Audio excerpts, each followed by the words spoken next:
मोदी का विरोध क्यों? क्या मोदी कोई विदेशी है जो बाहर से आकर प्रधानमंत्री की कुर्सी पर जबरदस्ती बैठ गए हैं? क्या मोदी का चरित्र दागदार है? क्या मोदी ने कोई भ्रष्टाचार किया है? क्या मोदी अपनी तिजोरी भर रहे हैं नेहरू गांधी परिवार की तरह? क्या मोदी का कोई बेटा, भतीजा, भाई, भौजाई जिसको वो लाभ देने में लगे हैं? क्या मोदी की विश्वसनीयता संदेह के घेरे में है? क्या मोदी राष्ट्र विरोधी कार्य कर रहे हैं? क्या मोदी कामचोर हैं?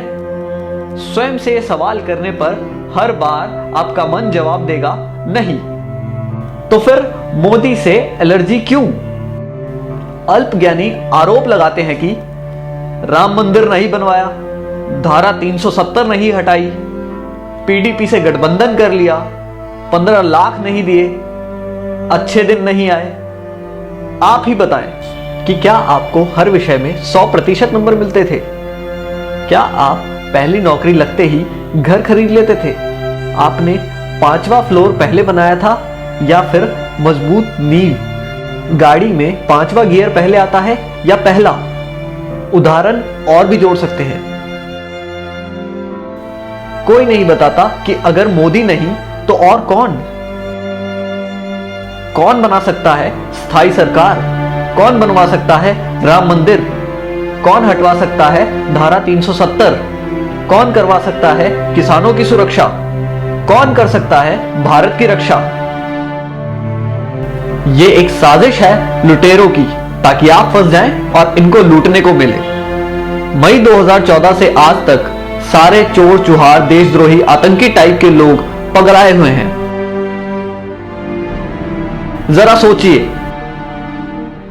अगर आपने आज मोदी का साथ नहीं दिया तो जैसे वाजपेयी सरकार के जाने के बाद सोनिया की गुलामी 10 साल करनी पड़ी थी, अब की बार शायद 100 साल से भी ज्यादा करनी पड़ेगी। खून के आंसू रोना पड़ेगा। एक बार जरूर सोचें।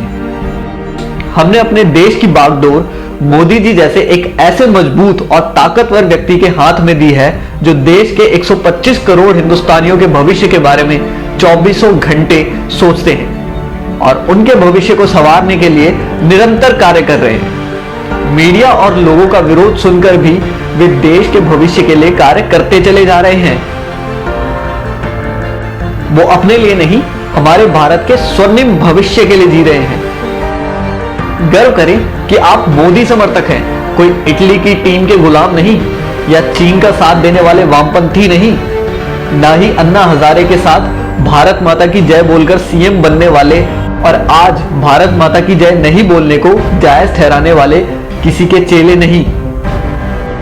आप ही बताइए, जब देश का बंटवारा हुआ तब सरकार किसकी थी? जब पाक अधिकृत कश्मीर बना तब सरकार किसकी थी? जब मुंबई पर हमला हुआ तब सरकार किसकी थी? जब चाइना ने जमीन हड़पी तब सरकार किसकी थी? जब वीर सैनिकों के सर काट के पाकिस्तानी ले गए तब सरकार किसकी थी? बोफोर्स का घोटाला हुआ तब सरकार किसकी थी? सैनिकों की वर्दी पर पैसा खा गए, वो सरकार किसकी थी? सरदारों का कत्लेआम किया, वो सरकार किसकी थी? शिमला का समझौता कर देश की बेशकीमती जमीन पाकिस्तान को दे दी गई, तब सरकार किसकी थी? आसाम में हिंदुओं का खून बहा, तब सरकार किसकी थी? कश्मीरी पंडितों को मारा गया, तब सरकार किसकी थी? कॉमनवेल्थ घोटाला, कोल घोटाला, 2G घोटाला हुआ, तब सरकार किसकी थी? दूरदर्शन के मोनो से सत्यम शिवम सुंदरम हटाने वाली सरकार किसकी थी? भारतीय मुद्रा से सत्यमेव जयते हटाने वाली सरकार किसकी थी? वंदे मातरम का अपमान किया, वो सरकार किसकी थी? क्या आप जानते हैं इंदिरा गांधी के रास्ते में आने वाले लाल बहादुर शास्त्री की ताशकंद में रहस्यमय हालत में मौत हो गई। नेहरू के लिए खतरा बन रहे श्यामा प्रसाद मुखर्जी और दीनदयाल उपाध्याय की हत्या कर दी गई और पुलिस ने आज तक इस साजिश से पर्दा नहीं उठाया। राजीव गांधी के लिए चुनौती बन रहे वीर बहादुर सिंह की पेरिस में मौत हो गई, जबकि उनको हृदय की कोई समस्या ही नहीं थी। सोनिया गांधी के खिलाफ कांग्रेस अध्यक्ष का चुनाव लड़ने की 2 लोगों ने हिम्मत की, राजेश पायलट और जितेंद्र प्रसाद। राजेश पायलट की कार को एक रहस्यमय तरीके से ट्रक मारकर गायब हो गया और जितेंद्र प्रसाद बरेली के एक सर्किट हाउस में मर गए। इनसे पहले सोनिया को चुनौती देने वाले सीताराम केसरी को पार्टी से भगा दिया गया। राहुल गांधी के लिए खतरा साबित हो रहे माधवराव सिंधिया एक प्लेन एक्सीडेंट में मारे गए, जबकि उनका प्लेन ब्रांड न्यू था, उसमें कोई समस्या नहीं थी और किसी भी मौसम में उड़ने का सिस्टम लगा था। कांग्रेस और विदेशी कंपनियों के लिए खतरा बन चुके राजीव दीक्षित की मौत हो गई। राजीव भाई की मृत्यु की खबर किसी मीडिया चैनल ने नहीं चलाई। मित्रों, जो भी इस परिवार के अत्याचारों के खिलाफ आवाज उठाता है उसकी रहस्यमय हालत में मौत हो जाती है। शशि थरूर की पत्नी इस बात का एक उदाहरण है। संविधान की धारा 30A के तहत विद्यालयों में गीता रामायण पढ़ाना क्यों प्रतिबंधित है और मदरसों में कुरान और ईसाइयों को बाइबल पढ़ाने की छूट है।